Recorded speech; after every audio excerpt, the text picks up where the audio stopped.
The zoomer tool can be used to quickly zoom on a specific area in your session. You can access the zoomer tool by clicking up here in the edit toolbar. And when you place it over your clip, you'll see that you get a magnifying glass with a plus sign. Each time you click on a specific area, it will continue to zoom in. To zoom out, again, use the Option modifier key. When you press that, you'll see it turns the magnifying glass into a minus, and then each time you click, it will zoom back out. So zooming in and zooming out using the zoomer tool and the Option key to zoom out. You can also zoom in on a specific range by clicking and dragging the range that you would like to zoom in on.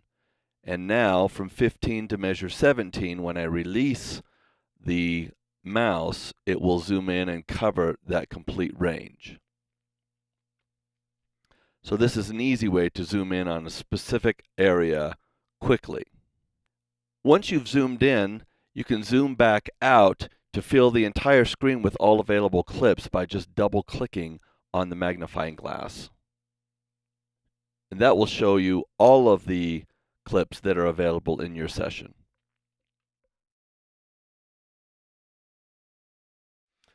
The Zoom Toggle button is located right below the Zoomer tool. It's right here. And what the Zoom Toggle button does is toggles the view between the current zoom state and a preset defined zoom state. So if you click on that, it's going to zoom in or zoom out based on a predefined zoom state, both horizontal and vertical zoom. You can set that predefined zoom state in your preferences. So you can come up here to the Setup window, Preferences, to the Editing tab, and here is where you can set your vertical and your horizontal zoom, as well as your track height. We will discuss these items a little more in depth in Pro Tools 110, but I did want to show you what Zoom Toggle was and how it can be used. If you want to manually zoom in or out or change your horizontal or vertical zoom characteristics, you can do that by using these zoom buttons right here. These left and right buttons allow you to zoom in horizontally, and you'll see that wherever your cursor is located, that's the point at which you will be zooming in on. And then you can zoom back out by clicking the left button. If you click down below here on the plus and minus buttons, that essentially does the same thing. So two places that you can zoom in and zoom out horizontally. You can also zoom in and out on the audio material as well. And what this does is increases the size of the waveform. You can also zoom back out vertically as well.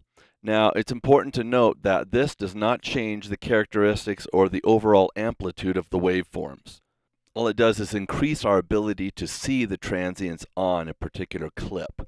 So it does nothing to the actual waveform itself. You can also do the same thing with MIDI tracks. This is the button to zoom in on MIDI tracks. Same thing, if you click on the upper button, it will zoom in vertically on the material, in this case MIDI data, and then we can click the down buttons and we will zoom out. The same thing is available right over here. Zoom in and zoom out buttons for the MIDI, and then zoom in and zoom out buttons for vertical audio zoom.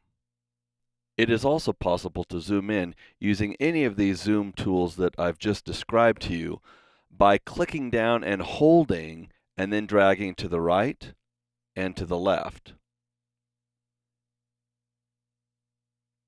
So that's a nice and quick way to click and change the display characteristics of our waveforms, or to zoom in horizontally. And you can do the same thing with MIDI. Click and drag up and down. Same holds true for these buttons over here. We can click and drag on them to change the vertical height of our audio waveforms, and the same thing here with our MIDI data.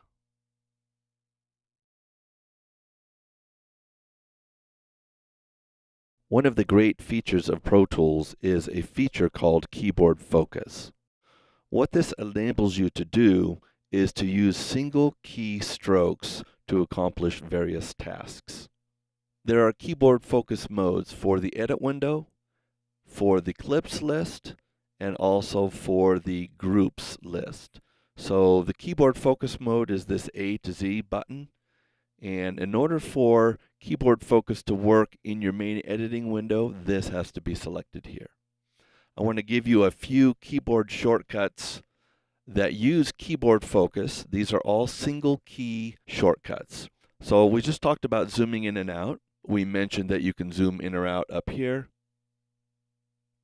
or horizontally. You can zoom in or out down here, but these require you to move your mouse around. You can also zoom in or out vertically here. But again, these require you to move your mouse across the screen to get to these functions. The R and the T key in keyboard focus mode allow you to zoom out and in by pressing R and T. So T will zoom you in one level at a time. R will zoom you out one level at a time. So these are much faster keyboard shortcuts. These are the ones that I use. I basically never come up here and use these or clicking and dragging to zoom in and out. I'm always just keeping my hands on the keyboard and using R and T.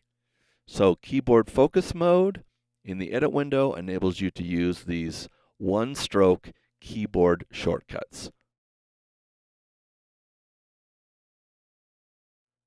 These buttons below the zoom tools are called zoom presets, and there are 5 memory locations that you can store your zoom presets.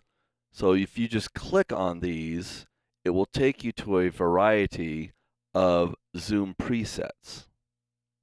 You can also access this data by pressing the 1 to 5 keys on your QWERTY keyboard.